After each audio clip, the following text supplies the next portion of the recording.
Magandang araw mga katip ni Kuya. Ako po si Kuya RM at welcome ulit dito sa ating channel kung saan pinag-uusapan natin ang battery tips, tutorials at totoong experience sa aktual na battery ng customer. Ngayon mga boss, mga ma'am sir, may isang battery na akala ng may-ari sira na kaya tinitrade in na niya. Pero nung tinister ko gamit ang battery analyzer, iba ang lumabas na resulta. Kaya panoorin nyo hanggang dulo.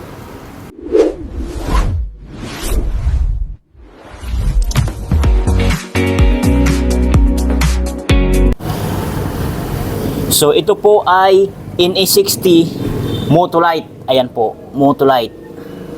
Enduro. Ayan po. Enduro battery. Nakakabit dati sa Honda Civic year model 1993. Lumang gamit na po ito ng customer. Pinalitan niya ng NA60 Ultra Plus, bumili sa akin. So ang size sa battery nito po ay NA60 lamang po. 48 to 50 ampere hour, 12 volts, maintenance free battery.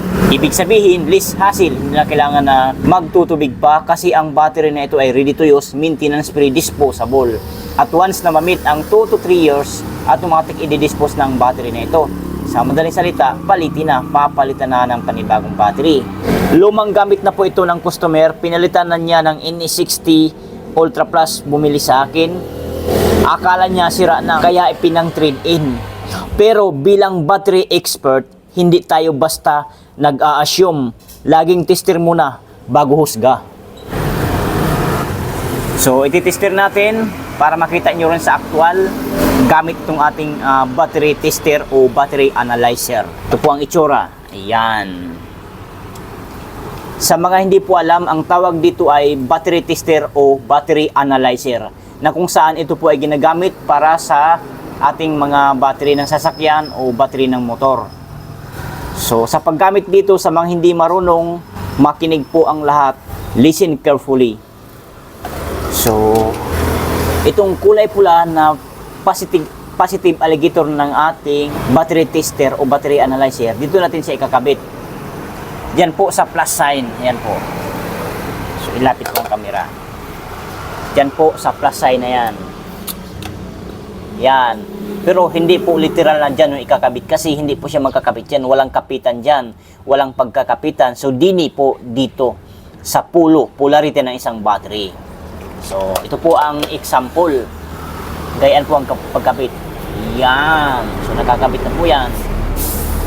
So ito namang kulay itim na alligator clip ng ating battery analyzer. Dito natin siya ikakabit sa minus sign, pero wag po literal na dyan nyo po ikakabit kasi hindi po natin makakabit dyan, walang kabitan yan. Ayan. Huwag nyo naman sana masamain ang aking pagturo dito. Baka sabihin ng iba dyan na ginawa mo namang bubo ang manunood. Ginawa mo namang bubo kaming mga manunood. Baka sabihin nyo, hindi po mga ma'am sir, boss. Bagkus tinuturuan ko lang po kayo ng mabuti, ng maayos, dinahandahan ko po para hindi nyo po mamiss ang lahat ng tinuturo ko dito. Kung ano man ang nakikita nyo dito sa ating video. So, dito nyo po ikakabit sa negative polarity ng isang battery. Tandaan po natin palagi, negative po ari. Pag makikita nyo ang minus sign, ibig sabihin negative ito. Diyan nyo po ikakabit itong alligator clip. Yan! So, pansinin natin kung saan nagto-turn on itong ating battery analyzer. Pansinin natin ang reading sa voltahe ng battery na ito. Ayan. So, ulitin natin.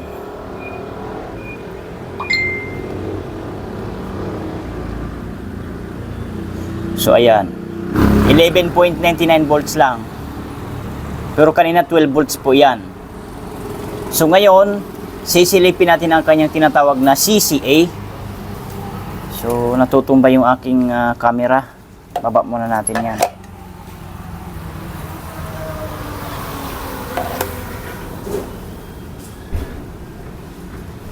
So, ayan, bumaba na siya ng konti. 11.96 volts na lang. So, ititesting na natin. Sisilipin natin ang kanyang tinatawag na CCA, SOH, at SOC.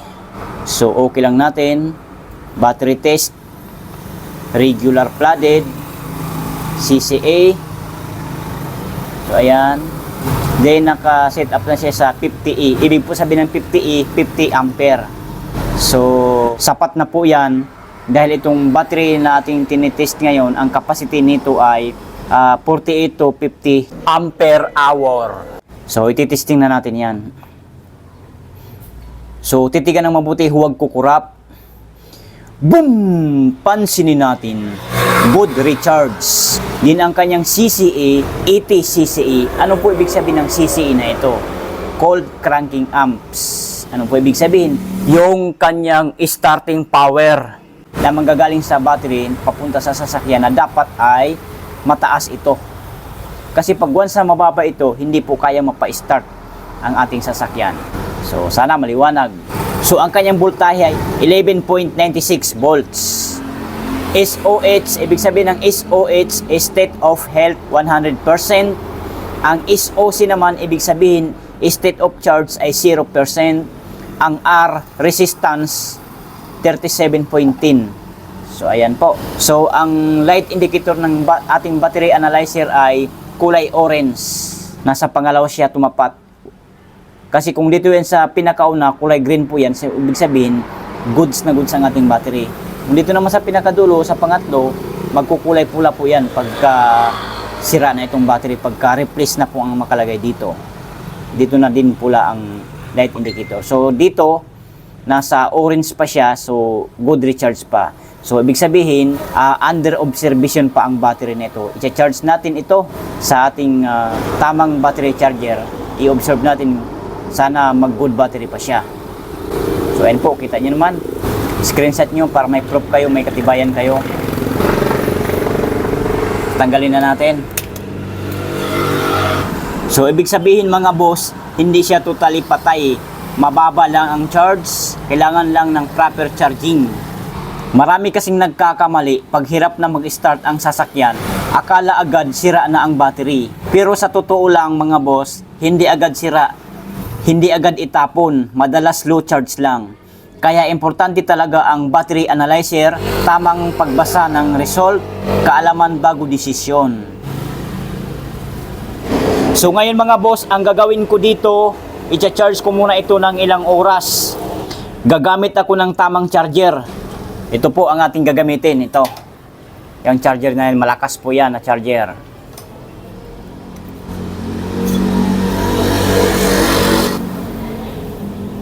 After charging, i-observe ko ulit ang result. So target natin mga boss, tumaas ang SOC, mas gumaganda CCA. Kung possible, maging good battery. Sayang kasi kung pwede pa itong magamit. So atin na siyang isa-charge. Yung ating unplug nakasaksak na siya, ayan. Kasi may nagpapacharge kanina. So kunin natin itong kanyang mga alligator clip.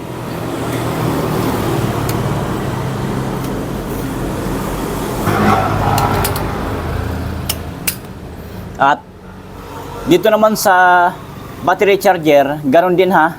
Same din doon sa battery analyzer. Itong kulay pula na alligator clip ng battery charger, dito niyo pa rin ikakabit sa plus sign ha. Positive polarity ng isang battery. Ayan. Yan po, plus sign po yan. Yan. Diyan yung po ikakabit. Yan. So ito namang kulay itim na alligator clip ng battery charger, dito niyo po ikakabit sa kabila, sa minus sign. Ito po, dito po sa polarity ng battery. Pagayan. Yan. So nakakabit na po yan. So ngayon natin na siyang i-open dito.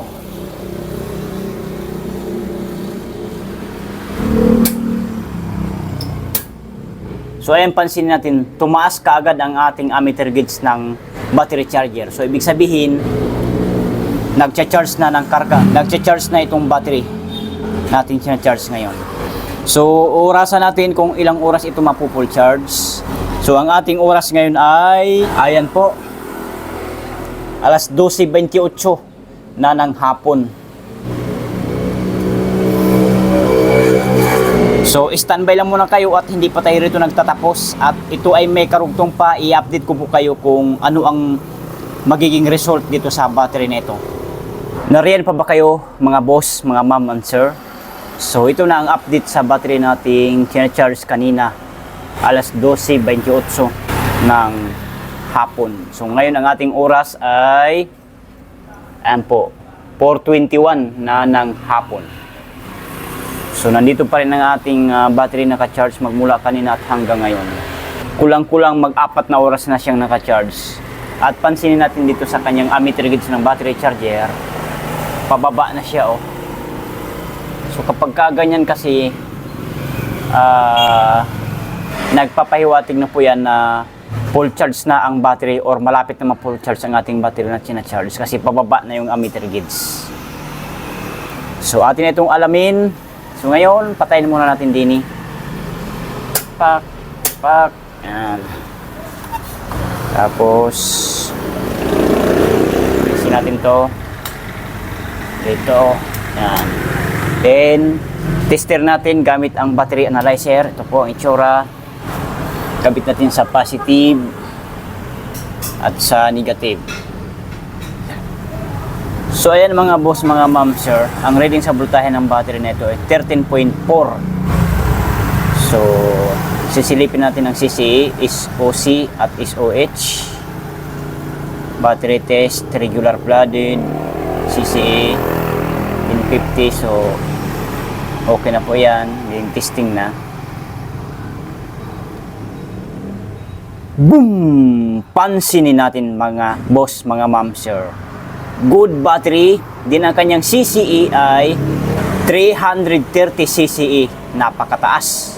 So ang volts niya ay 13.35 volts. So ang SOH, ibig sabihin ng SOH, state of health niya ay 100%. Ang SOC, ibig sabihin ng SOC, state of charge 98%. Ang R resistance 9.04. So good battery. So green na green ang light indicator ng ating battery analyzer. So nagpapahiwatig na goods pa talaga ang battery nito. Hindi pa po siya sira. Goods na goods pa po. Ayan, pansinin natin. Kayang-kaya pa pong mapa-start ang Honda Civic dito sa battery nito. Sayang nagpalit kaagad si sir ng panibagong battery. Hindi man lang niya sinabi na, sir, check mo nga ito o i-check mo nga ito kung ano na ang problema, kung goods pa ba yan o nalubat lang o kung ano man. Nag-decision agad siya na bibili na ng battery. So yun po, i-screenshot nyo para may proof kayo, may basihan kayo na ganyan po taas ang kanyang CCE.